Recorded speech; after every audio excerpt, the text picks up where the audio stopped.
Hello viewers, பாக்கியராஜுடைய இறுதி சடங்குல பாக்கியராஜியின் உடலை கட்டி பிடித்து யாரும் கிட்ட வராதிங்க, அப்பாவுக்கு நான் தான் எல்லாமே செய்வேன், நான் தான் அவரை தோல்ல சுமப்பேன் அப்படின்னு சொல்லியிருக்காரு.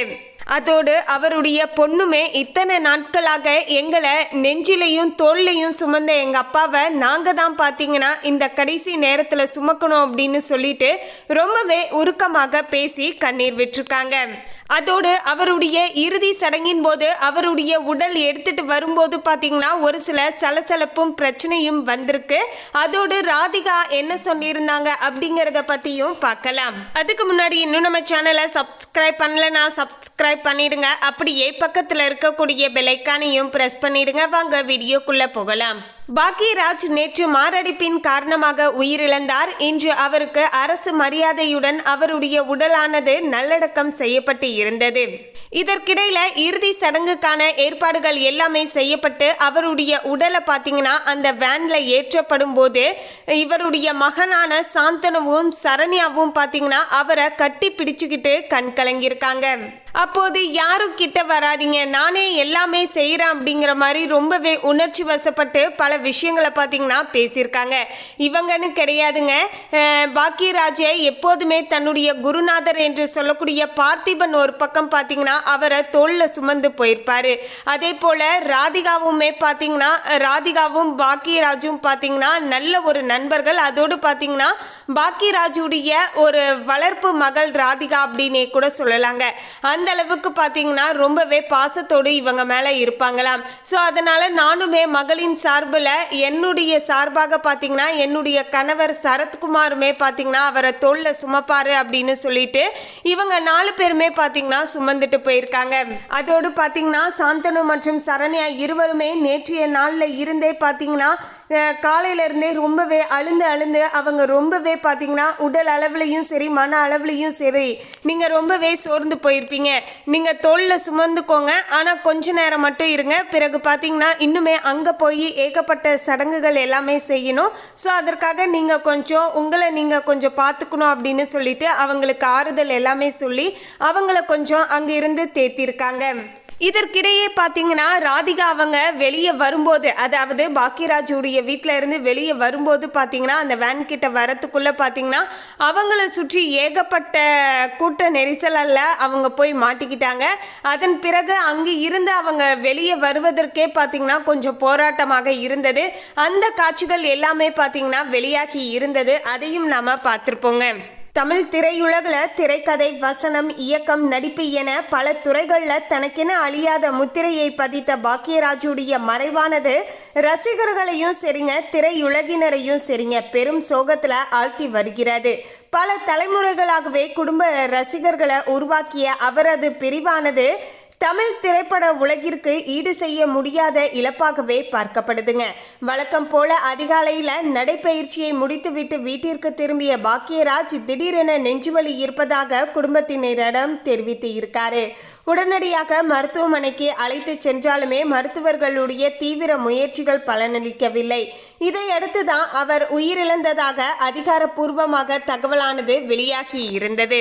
பாக்கியராஜுடைய மறைவு செய்தியானது வெளியானதுமே அரசியல் தலைவர்கள், திரைப்பட நட்சத்திரங்கள், இயக்குநர்கள், தொழில்நுட்ப கலைஞர்கள் மற்றும் ரசிகர்கள் என ஆயிரக்கணக்கானோர் அவரது இல்லத்திற்கு வந்து அஞ்சலி செலுத்தினர்.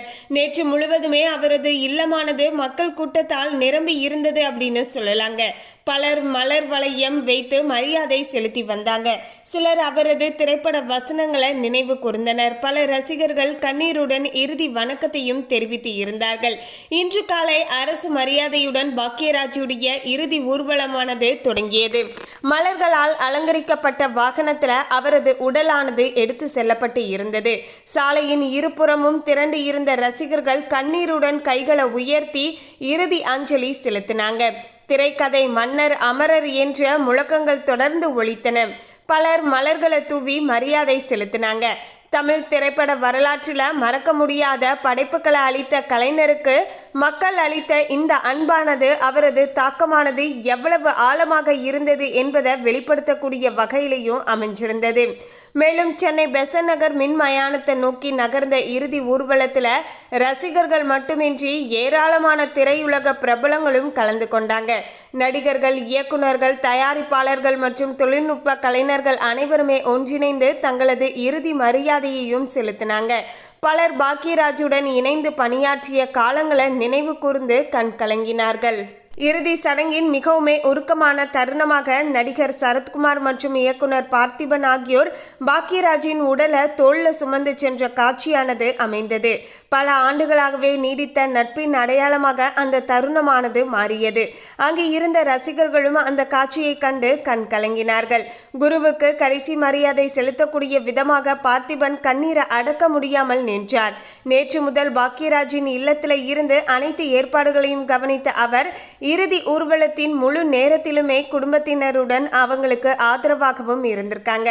பாக்யராஜுடைய மகன் சாந்தனு தனது தந்தையின் உடலை கட்டி பிடித்து கதறி அழுத காட்சியானது அங்கிருந்த அனைவருடைய மனதையுமே பார்த்தீங்கன்னா அப்படியே உருக்கி இருந்தது.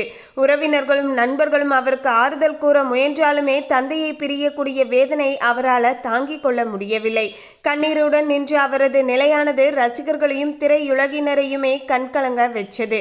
சில நாட்களுக்கு முன்பு நடைபெற்ற தந்தையின் 50வது ஆண்டு திரைப்பயண விழாவில் என்னுடைய ஆயுள்ல இருந்து 10 ஆண்டுகளை என்னுடைய தந்தைக்கு கொடுக்க வேண்டும் என்று உருக்கமாக பேசியிருந்த சாந்தனு இன்று அதே தந்தையின் இறுதி சடங்குல கண்ணீருடன் நிற்கக்கூடிய நிலையானது அனைவரையுமே சோகத்துல ஆழ்த்தி இருந்தது. மேலும் நேற்று அஞ்சலி செலுத்த வந்திருந்த பல திரைப்பட பிரபலங்கள் இன்று நடைபெற்ற இறுதி சடங்குகளையுமே மீண்டும் கலந்துக்கிட்டாங்க. சரத்குமார், பார்த்திபன், பாண்டியராஜன் உள்ளிட்ட பல நடிகர்கள், இயக்குநர்கள் மற்றும் தொழில்நுட்ப கலைஞர்கள் இறுதி வரை உடன் இருந்து குடும்பத்தினருக்கு ஆறுதல் தெரிவித்தாங்க. பாக்யராஜுடன் இணைந்து பணியாற்றிய அனுபவங்களையும் அவரது எளிமையான குணத்தையும் பலர் நினைவு கூர்ந்தனர். புதிய தலைமுறை கலைஞர்களை ஊக்குவித்த விதத்தையும் அவர்கள் பகிர்ந்து கொண்டார்கள். தமிழ் திரையுலகிற்கு அவர் ஆற்றிய பங்களிப்பை கௌரவிக்கக்கூடிய வகையில தான் அரசு மரியாதையுடன் இறுதி சடங்குகளுமே நடைபெற்றன. காவல்துறையினர் அணிவகுப்பு மரியாதை செலுத்தினர். பின்னர் குடும்பத்தினர் மற்றும் நெருங்கிய உறவினர்கள் முன்னிலையில அனைத்து இறுதி சடங்குகளுமே முழுமையாக நிறைவு பெற்றன. பல ரசிகர்கள் கடைசி வரை அங்கு காத்திருந்து அஞ்சலியுமே பார்த்தீங்கன்னா செலுத்தி வந்திருக்காங்க. மேலும் உடலால் அவர் நம்முடன் இல்லாவிட்டாலுமே அவர் படைத்த கதைகள், மறக்க முடியாத வசனங்கள் மற்றும் எண்ணற்ற நினைவுகள் மற்றும் வாழும் என்பதில் திரையுலகினர் ஒருமித்த கருத்தையும் தெரிவித்து வராங்க. ஒரு கலைஞர் மறைந்தாலும் அவரது படைப்புகள் காலத்தை கடந்து வாழும் என்பதற்கு பாக்யராஜின் வாழ்க்கையும் திரைப்பட பயணமும் மிகப்பெரிய சான்றாகவே இன்றைய நாள் அமைஞ்சிருக்கு அப்படின்னு சொன்னா அது மிகையாகாது. பாக்யராஜுடைய ஆன்மா சாந்தியடைய நாம எல்லோருமே பார்த்தீங்கன்னா மனதார ஒன்றிணைந்து பிரார்த்தனை செய்து கொள்வோம். மேலும் இந்த தகவலை பற்றிய உங்களுடைய கருத்தை கமெண்ட்ல பதிவு பண்ணுங்க. இந்த தகவல் உங்களுக்கு பிடிச்சிருந்தா லைக் பண்ணுங்க, ஷேர் பண்ணுங்க. இது போன்ற சுவாரஸ்யமான தகவலை தெரிந்து கொள்ள சேனலை சப்ஸ்கிரைப் பண்ணிடுங்க. தேங்க்யூ.